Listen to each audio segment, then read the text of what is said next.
dengan peraturan dan ketentuan webinar terbatas kita pada malam ini, mohon untuk peserta di-mute-kan sepanjang acara supaya tidak mengganggu terlaksananya webinar kita. Itu yang pertama. Yang kedua, saya mohon juga kesediaan teman-teman karena ini kesempatan yang langka untuk tidak keluar masuk ya. Jadi stay tune sampai selesai ya. Terus yang ketiga berikutnya adalah nanti akan ada absensi ya, ini juga untuk kita sama-sama merekod pertemuan hari ini. Kiranya mungkin nanti ada tindak lanjut dan sebagainya akan lebih efektif. Baik, kita mulai saja. Selamat malam, assalamualaikum warahmatullahi taala wabarakatuh. Waalaikumsalam warahmatullahi wabarakatuh. Ya, Ibu seger banget ya Bu ya. Baik, selamat malam Bapak Ibu sekalian. Pada malam hari ini kita akan bersama-sama mengikuti sebuah kegiatan yang diselenggarakan atas inisiatif dari Ibu Vio. Kegiatan tersebut adalah kegiatan webinar terbatas dengan mengambil tema The Trend and Issues of Big Data in the Global Tourism Business. Kami atas nama Magister Terapan Perencanaan dan Pengembangan Pariwisata Politeknik Pariwisata Batam atau Batam Tourism Polytechnic mengucapkan dan menghaturkan setinggi-tinggi terima kasih kepada Pak Ono. Jadi begitu orang BTP tahu Pak, ini kegiatannya sama Pak Ono, semua pada bilang suhu katanya begitu Pak. Suhu tuh panas suhu. Gak tahu suhu temperatur kali ya Pak ya. Baik, bersama-sama kita hadir pada kesempatan kali ini adalah Bapak Erik Saputra. Beliau adalah Ketua Prodi Magister Perencanaan Pengembangan Pariwisata. Monggo Pak Erik dibuka. Ya kok belum lihat Pak Erik? Hadir Bu. Oke ya. Sebetulnya akan bergabung bersama kita nanti adalah Pak Dr. Agung Edi Wibowo. Beliau adalah Wakil Direktur 1 Bagian Akademik Batam Tourism Polytechnic. Pak Ono, kami juga mengundang teman-teman dari Institut Teknologi Batam. Institut Teknologi Batam yang merupakan adik dari BTP karena berada pada sama-sama sebuah yayasan yang bernama Yayasan PIKA. Telah hadir bersama kita Pak Dekan, baik dari Prodi Sistem, lupa saya ya, sebentar saya. Jadi ada 4 teman-teman dari ITEBA Pak. Yang pertama adalah, mungkin nanti saling menyusul ya Pak ya. Yang pertama adalah Dr. Ansarullah Lawi. Beliau adalah Dekan Fakultas Teknologi Industri. Kemudian Dr.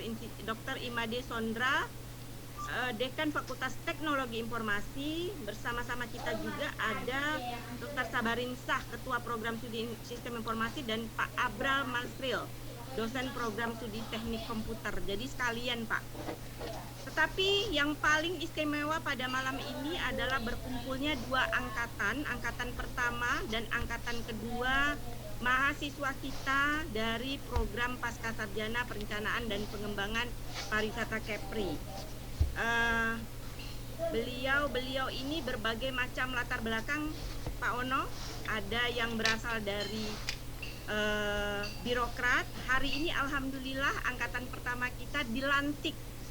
Salah satu dari angkatan pertama kita menjadi Kepala Dinas Pariwisata Kabupaten Lingga. Jadi hadir juga, mudah-mudahan Pak Zalmiwi bisa hadir bersama kita. Kemudian ada beberapa teman yang berasal dari hotelier, kemudian juga ada teman-teman yang berasal dari praktisi maupun dosen dan pendidik. Jadi beragam Pak, angkatan pertama maupun angkatan kedua.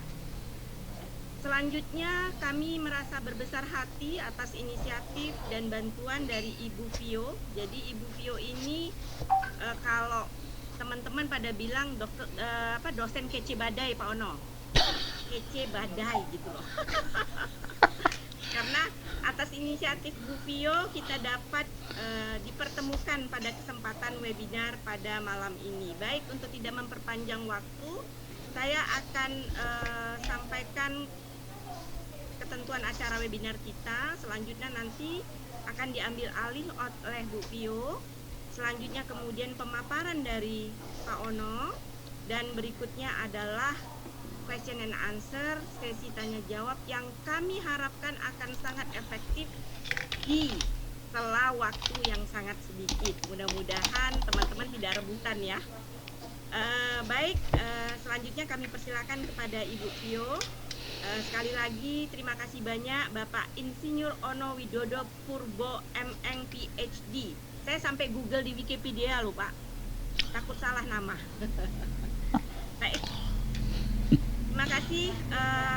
Kami serahkan selanjutnya kepada Ibu Vio yang akan menjadi moderator sekaligus mengarahkan jalannya kegiatan webinar kita malam ini. Lanjut Ibu, terima kasih. Baik, terima kasih Ibu Eva yang luar biasa sudah memperkenalkan kami juga Pak Ono tentunya. Assalamualaikum warahmatullahi wabarakatuh. Shalom, Om Swastiastu, Namo Buddhaya, salam kebajikan, salam sejahtera, selamat malam kepada Bapak Ibu sekalian yang sudah bergabung dalam webinar yang luar biasa ini bersama kami, saya dan Pak Ono. Saya ingin menyapa mungkin sebelum hadir ya Pak Agung Edi Wibowo, kemudian Pak Erit Saputra, saya melihat. Recording in progress. Selamat malam Pak Erit. Kemudian Pak Bakti Filo Sianipar, Kabid Kerjasama, selamat malam Pak.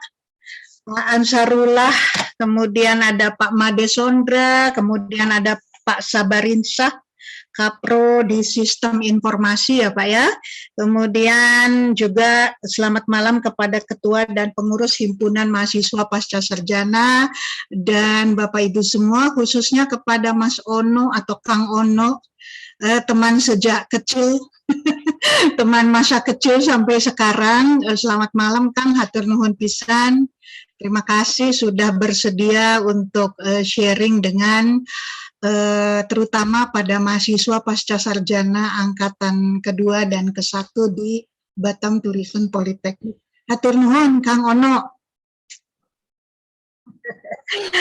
Baik, Bapak Ibu sekalian, saya akan masuk selama 10 menit untuk menghantarkan topik ini kepada Bapak Ibu sekalian.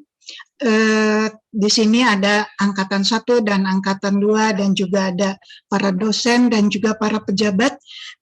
Saya menghantarkan dulu mungkin lebih banyak dari aspek pariwisatanya.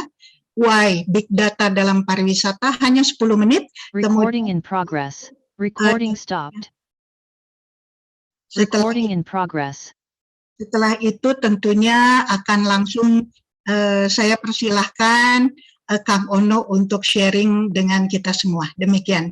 Izinkan saya pertama-tama untuk memperkenalkan dulu Kang Ono atau Pak Ono yang mungkin hampir semuanya sudah sangat mengenal beliau lewat berita-berita di media massa ataupun googling ya di mana saja, tetapi tetap tugas saya sebagai di sini 2-in-1 ya Bu Eva ya, sebagai moderator juga, sebagai narasumber juga. Saya izin kepada host untuk bisa share screen.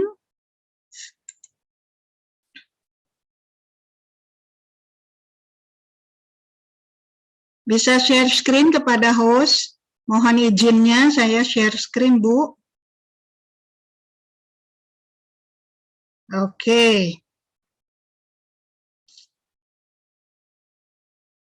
Ya, Pak Ono, semuanya mungkin kita sudah tahu betul beliau itu siapa, terutama tadi disampaikan Bu Eva, ada adik BTP ya, ITEBA ya. Kalau Pak Ono lulusannya ITB, ini adiknya ITEBA. Pak Ono itu adalah pakar di bidang teknologi informasi, beliau juga penulis, tulisannya itu beredar di mana-mana, jadi saya tidak perlu membacakan berapa puluh buku, berapa puluh jurnal, dan artikel-artikel yang ditulis oleh beliau. Silahkan Bapak Ibu nanti googling saja. Kemudian ya Pak Ono itu teman masa kecil kami SD bersama-sama, SMP sampai SMA. Cuman kalau beliau itu kan pakar-pakar teknologi itu ke IPA.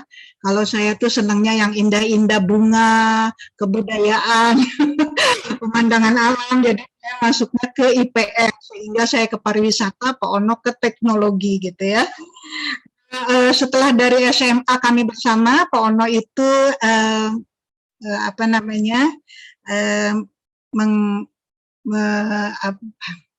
bersekolah di ITB dan lulus dengan predikat wisudawan terbaik. Kemudian beliau melanjutkan studi ke Kanada dengan beasiswa. Kemudian tahun 89 menyelesaikan pendidikan pasca sarjana di McMaster University Kanada di bidang semikonduktor laser. Bapak Ibu sekalian, karya inovatifnya antara lain Wajanholic sebagai upaya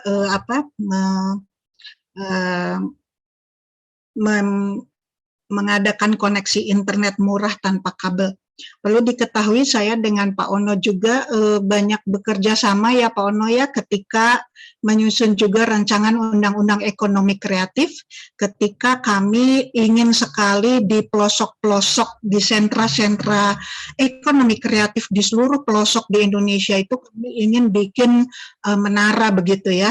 Tetapi saat ketika sudah bicara cukup intens, ternyata kami kalah dengan isi pasal RUU itu yang lebih banyak yang lebih banyak bermuatan politik begitu, sehingga ide untuk membuat BPS di pelosok-pelosok di sentra ekonomi kreatif untuk mempermudah teman-teman pengrajin yang tidak punya akses pada internet itu ternyata pupus di tengah jalan. Itu hanya intermezzo sedikit.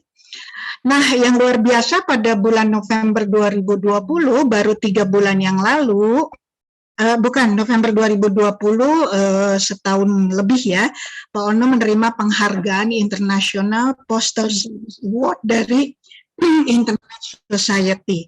Ini adalah suatu penghargaan global yang diberikan kepada Pak Ono. Kita beri aplaus kepada orang Indonesia yang menerima award ini, luar biasa sekali Kang Ono.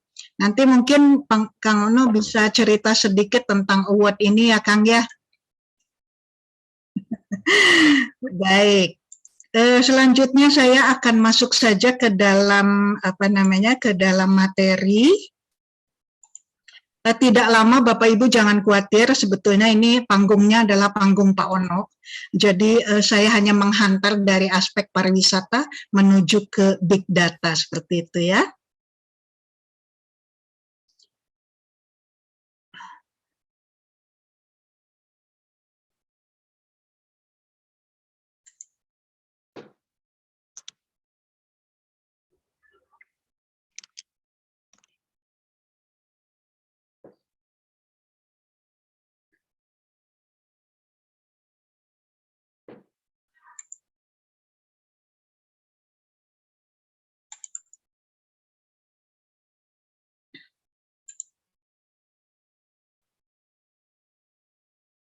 Oke. Baik, Bapak Ibu yang saya hormati, judul daripada webinar kita adalah tren dan isu tentang big data di dalam bisnis pariwisata secara global. Oke.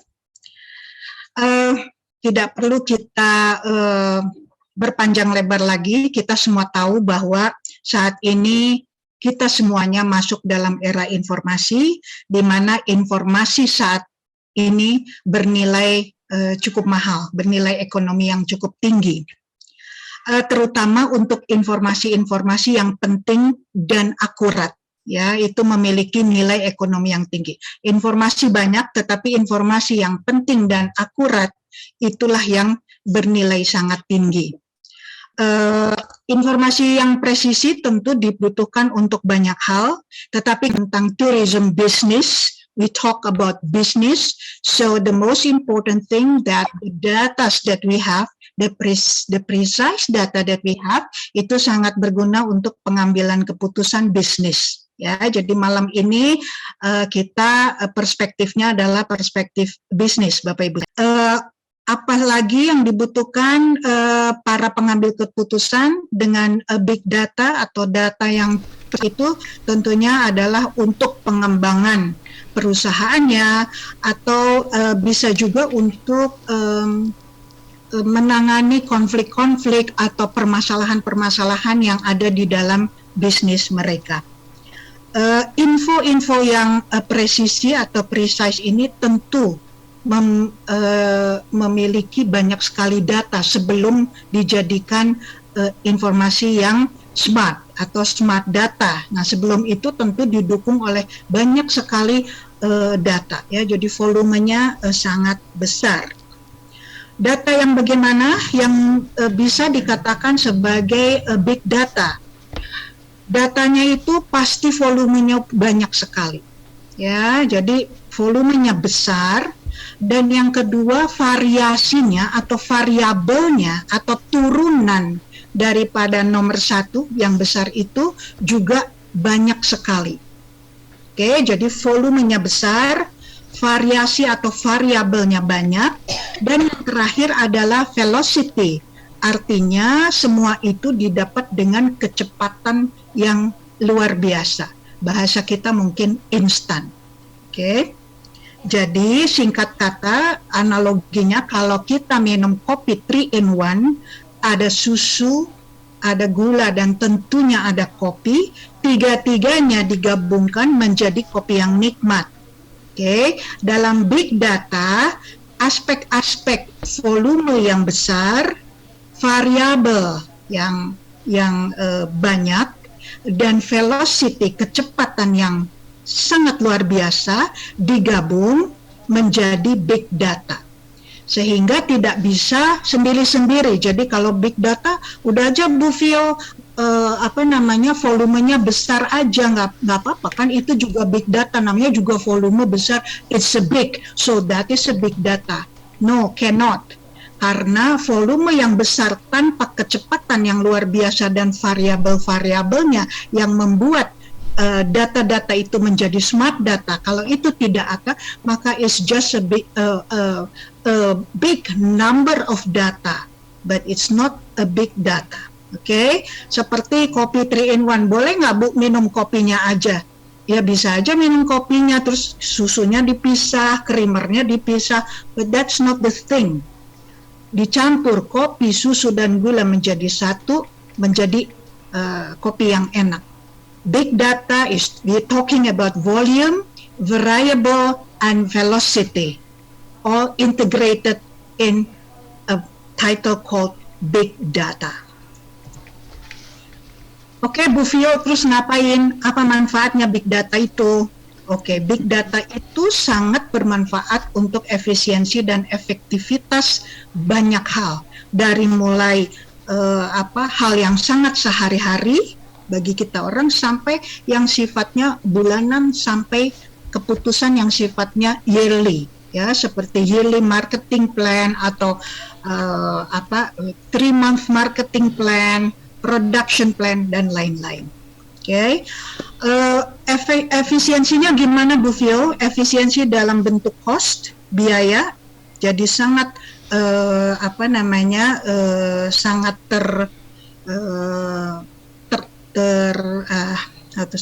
menjadi sangat kompak begitu. Kemudian target market menjadi sangat sharp berdasarkan big data yang kita dapat. Kemudian segmenting juga menjadi lebih tajam, lebih terarah, terutama kepada fulfilling segments expectation. Jadi apa yang diharapkan oleh pangsa pasar, baik itu kecil maupun besar. Tetapi dalam pariwisata, Bapak Ibu perlu ketahui, ke depannya trennya adalah pangsa pasar baru, ya, yang sebelumnya tidak terpikirkan, sekarang ternyata gara-gara COVID dan pandemik, entah apalagi yang kedepannya itu, secara stimulan terbentuklah segmen-segmen pasar kecil yang sebelumnya tidak ada atau tidak terdeteksi. Nah, dengan adanya big data ini, maka segmen-segmen itu ternyata terdeteksi, dan andilalah segmen yang kecil-kecil itu ternyata mereka lah yang menghasilkan revenue di dalam pariwisata era COVID seperti ini, ya. Jadi itu juga bisa didapat dari big data, dan tentunya kita bisa menjual lebih banyak ya, karena kita sudah tahu segmen pasarnya khusus, apa yang mereka harapkan, apa yang mereka cari, yang mereka suka dan tidak suka.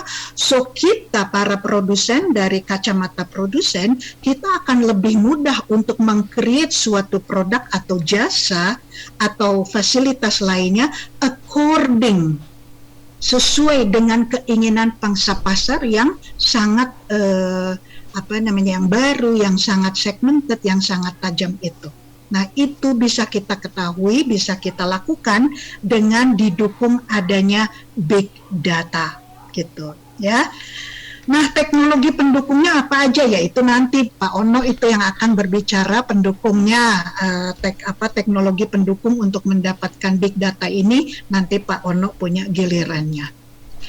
Big data atau smart data, Bapak Ibu, kini menjadi sesuatu yang sangat krusial di hampir semua industri, kalau boleh saya katakan bahkan di semua industri besar dan kecil, dalam skala global, termasuk tentunya pariwisata, because we are now talking about tourism.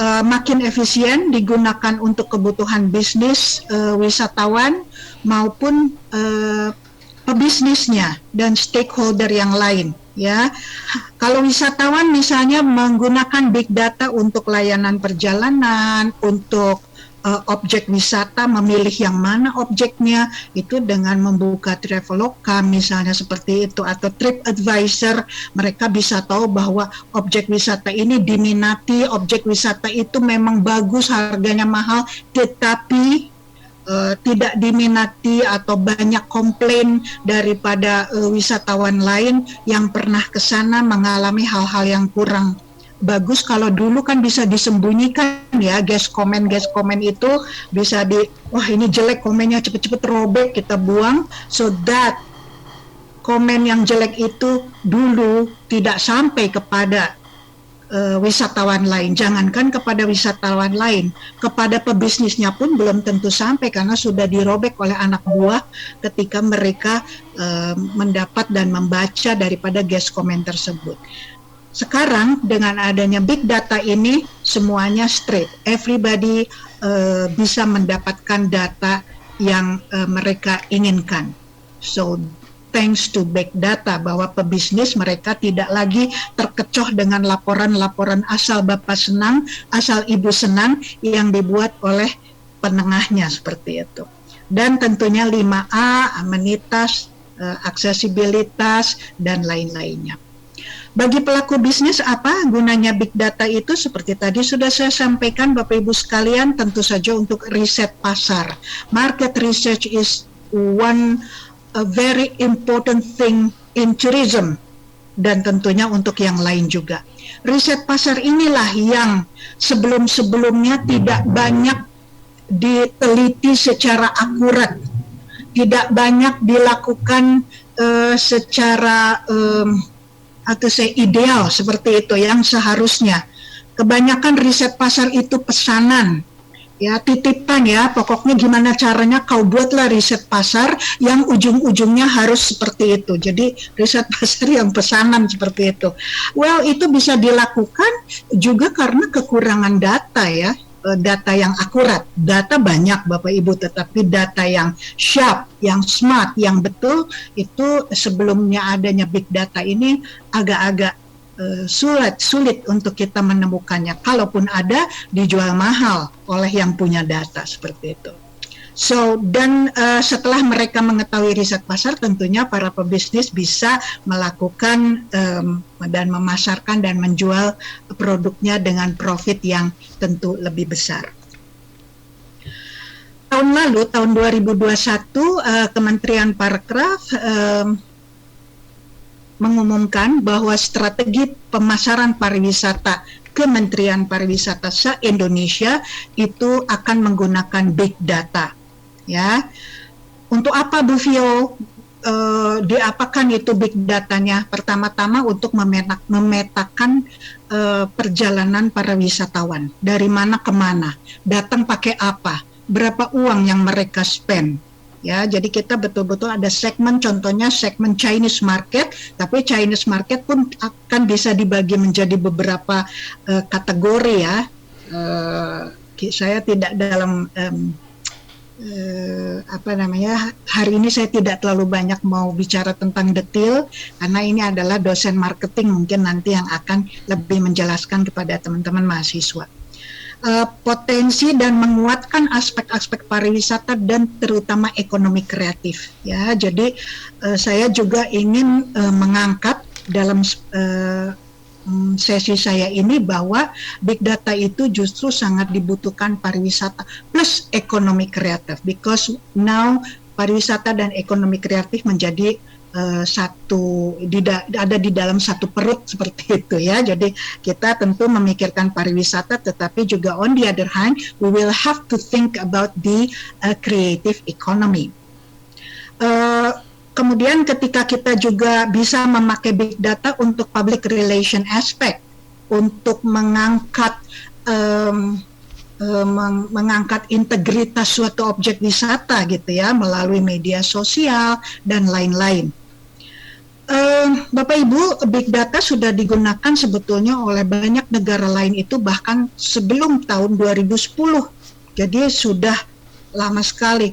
Kenapa kok baru tahun 2021 ya Bu Vio ya? Kementerian Pariwisata tuh memakai big data sebagai strategi marketing, sedangkan negara lain sudah di 2008, 2009. Kalau menurut saya sih lebih baik terlambat daripada tidak sama sekali. Oke. Apalagi Bapak Ibu sekalian, Indonesia ini kan negara kepulauan tersebar di mana-mana, dan justru tempat yang indah-indah, yang keren-keren itu justru adanya kan bukan di kota-kota besar, walaupun tentu itu juga punya segmen sendiri ya, wisatawan yang ingin melihat kota besar. Tapi basically wisatawan itu ingin melihat sesuatu yang berbeda daripada tempat dia tinggal, sehingga banyak objek-objek wisata yang di kepulauan-kepulauan yang justru menarik minat mereka. So how kita mendapatkan data itu yang tersebar luar biasa dengan jarak antar pulau yang juga tidak kecil begitu ya. Nah, itulah dia yang menjadi tantangan teman-teman mahasiswa angkatan 1, angkatan 2 dan dosen-dosennya. Mari kita berpikir bagaimana caranya kita mesti mengumpulkan big data, volume yang besar, tentunya smart, kemudian variable yang banyak, dan velocity. How are we going to do that? Ibu Vio belum punya jawabannya, menunggu Pak Ono juga gimana nih Pak Ono caranya ya. Saya mengangkat beberapa kasus nih Pak Ono, dan teman-teman mungkin juga sudah tahu atau belum. Contoh dari ketiadaan big data. Pola penghitungan wisatawan ke Bandung, ke tempat domisili saya, contohnya Wisman atau Wismut, itu sangat-sangat tidak akurat. Ada datanya, tapi tidak akurat. Kenapa tidak akurat? Beberapa tahun yang lalu, data sampai kepada gubernur kami, Gubernur Jawa Barat, yang mengatakan bahwa di Bandung itu ternyata kekurangan hotel. Karena wisatawan itu segitu banyaknya, terutama wisatawan mancanegara banyak tenan, sehingga hotel itu kurang. Saya pada saat beberapa tahun yang lalu itu bekerja di hotel Bapak Ibu, bekerja di Pulau itu. Saya berpikir, hotel saya aja yang bagus, yang keren, itu occupancy atau tingkat hunian itu cuma 50%, 60%. Bagaimana mungkin ada data yang mengatakan hotel-hotel di Bandung yang eksis itu semuanya overbooking sehingga membutuhkan sekian ribu hotel tambahan. Itu diterima oleh gubernur dan akhirnya memang banyak investor diizinkan untuk membuka hotel banyak-banyak di kota Bandung. Lalu apa yang terjadi? Yaitu kosong hotelnya, bingung orang-orang, terutama investornya lebih bingung lagi. Lah, katanya menurut bisnis plan, katanya menurut marketing plan, membutuhkan kamar. Sekarang kamarnya kok jadi kosong? What happened? gitu ya. Belum juga ada data yang bisa menghitung secara smart atau big data mengenai wisatawan yang datang dari kalau dari airport oke lah, wisatawan mancanegara oke, we know ya, kelihatan lah mereka kan dengan visa bisa dihitung. Tetapi wisatawan Nusantara bagaimana? Ya, di stasiun apa pernah menerima saya segitu saya tinggal di Bandung kemana-mana pakai kereta kadang-kadang belum pernah saya mendapatkan suatu kuesioner yang mengatakan what are you doing, siapakah Anda, ngapain ke Bandung, belum pernah. So how do they know that sekian banyak wisatawan Nusantara itu berkunjung bertubi-tubi ke kota Bandung dengan kereta api? Ya berarti kan asumsi saja mungkin ya. Belum lagi travel, belum lagi kendaraan pribadi dan lain-lain. Saya mengalami sendiri, Bapak Ibu, sebentar saja, saya mengalami sendiri penelitian ketika kita mencoba, saya melihat bagaimana mereka menghitung wisatawan dari Malaysia ke Indonesia lewat Kuching. Ya, di Kuching, di kota Kuching itu ada. Juga di Timor Leste.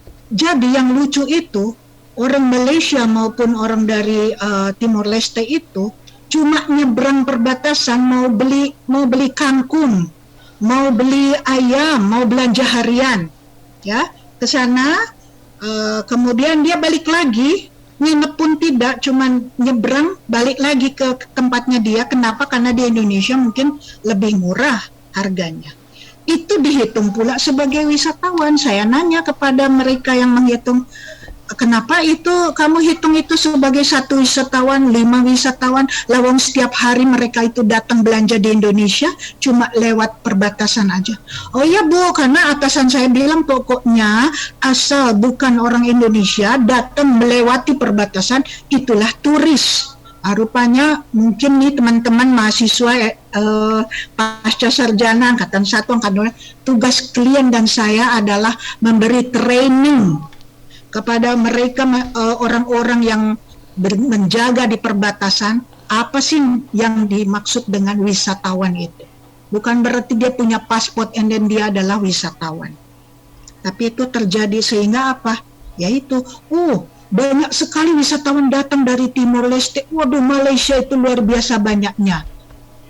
Tapi kan ketika mereka bikin hotel, bikin apa di sekitar itu, kosong. Kenapa lawang orangnya datang cuma untuk belanja, beli kangkung, beli ayam, balik lagi ke sana. Orang perbatasan aja. Itu mungkin sesuatu yang perlu kita renungkan bersama-sama. Itu hanya contoh kecil Bapak Ibu sekalian. Betapa investor kita dan juga banyak pebisnis yang sangat dirugikan dengan ketiadaan big data ini. Ya. Ini juga bangun bandara, betul Bapak Ibu, di Sumatera Utara dibangun bandara untuk turis yang katanya akan datang beribu-ribu. Oke, sudah dibangun bandaranya, siapa yang datang? Di Jawa Barat juga ada bandara Kertajati namanya, kalau Bapak Ibu nanti browsing ya. Kertajati dibangun megahnya bukan main, keren banget. Ya, paling-paling cuma setahun pertama, setelah itu sekarang itu seperti bangunan hantu, kosong. Tak ada lagi yang mau pergi berangkat kemana-mana dari Bandara Kertajati yang lumayan jauh jaraknya dari kota Bandung 2 jam. Sehingga orang sekarang berpikir lah mendingan gue ke Jakarta aja sekalian ya daripada ke Kertajati. Kenapa itu bisa dibangun? Salah satunya, saya tidak bilang seluruhnya adalah kesalahan daripada ketiadaan big data. Saya tidak bilang begitu, ada banyak unsur politik dan lain-lain yang terlibat di dalamnya. Tetapi kalau big datanya benar, maka tentunya perusahaan maskapai penerbangan tidak akan berhenti untuk stop dan berangkat departure arrival dari Bandara Kertajati, ya kan? Tetapi mereka duluan yang stop, sehingga kalau tidak ada pesawatnya nanti seorang ke sana mau ngapain gitu kan. Nah, itu sekarang menjadi suatu sayang sekali, tanah yang segitu luasnya, berapa triliun anggaran yang disisihkan untuk membangun bandara itu dan bandara banyak lagi yang lain ya. Saya cuma ambil contoh, kebetulan Kertajati ada di Jawa Barat dekat Bandung, tapi pengalaman saya banyak bandara lain yang akhirnya mubazir. Oke, untuk mempercepatnya ada plan B bagus. Kertajati sekarang akhirnya katanya akan dirubah khusus untuk kargo dan juga untuk untuk haji, ya, untuk pemberatan haji. Tapi itu kan plan B. Plan A-nya kan nggak begitu. Bagus nggak Bu Vio ada plan B? Bagus. Daripada nggak ada plan B, lebih bagus ada plan B. Tetapi itu kan sesuatu plan yang sifatnya emergency. Sifatnya kan darurat. Dan sifatnya itu kan short term, bukan long term kan? Kalau yang namanya plan B, plan emergency itu. So kalau hampir-hampir semua proyek dipakein plan B, lah terus apa ndak rugi bandar kita itu kan? Nah, itu yang saya maksud dengan betapa pentingnya big data at first, di awal, sebelum memulai sesuatu proyek raksasa apalagi. Please, big data. Tetapi ya rupanya itu tadi saya katakan lebih baik kita terlambat daripada tidak sama sekali. Ini terakhir, era tourism 4.0, 4.0, bahkan sekarang kita sudah masuk ke era tourism 5.0.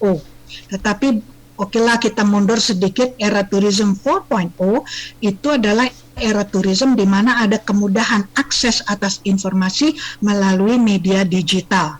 Oke. Smart datanya oke, dan velocity-nya, kecepatannya dan good. Tapi apakah organisasi menggunakannya atau tidak? Nah, karakter-karakter bahwa sembunyikan data yang tidak bagus. Ayo kita bikin data aspal aja. Yang penting proyeknya jadi. Bahwa itu nanti mau mangkrak kek, mau enggak kek, itu urusan nanti. Pokoknya yang sekarang 5 tahun saya lagi berjaya nih, cepat-cepatlah dibuat. Nah, kalau seperti itu sifatnya, attitude-nya, ya sampai kapanpun mungkin juga big data ini ada, tapi kalau tidak dipakai secara maksimal untuk hal-hal yang benar, ya nggak tahu deh apa jadinya gitu ya Bapak Ibu sekalian ya. Nah, ini yang baru di-share oleh Kementerian Pariwisata kemarin ini ketika ada pelatihan oleh Kemenpar. Jadi kita lihat ini sudah saya beri tanda panah ya Bapak Ibu. Tren global jangka menengah dan panjang ini sebetulnya adalah hasil buatan dari Bappenas, tetapi diadopt oleh Kementerian Pariwisata. Jadi memang sekali lagi big data dan artificial intelligence ini akan menjadi sesuatu yang akan diimplementasikan, akan dibuatkan action plan yang benar gitu ya, untuk meningkatkan kualitas daripada pariwisata kita itu yang katanya tadinya berdasarkan volume atau jumlah wisatawan yang datang, sekarang mudah berubah haluannya. Di zaman Pak Sandiaga Uno ini inginnya pariwisata yang berkualitas, artinya orang-orang wisatawan baik mancanegara maupun Nusantara yang datang berkunjung ke destinasi pariwisata dan menggunakan amenitas, fasilitasnya itu adalah yang berkualitas. Saya masih menunggu berkualitas itu artinya apa, standarnya seperti apa. Nah, itu mungkin masih sedang digodok oleh kementerian. Demikian Bapak Ibu.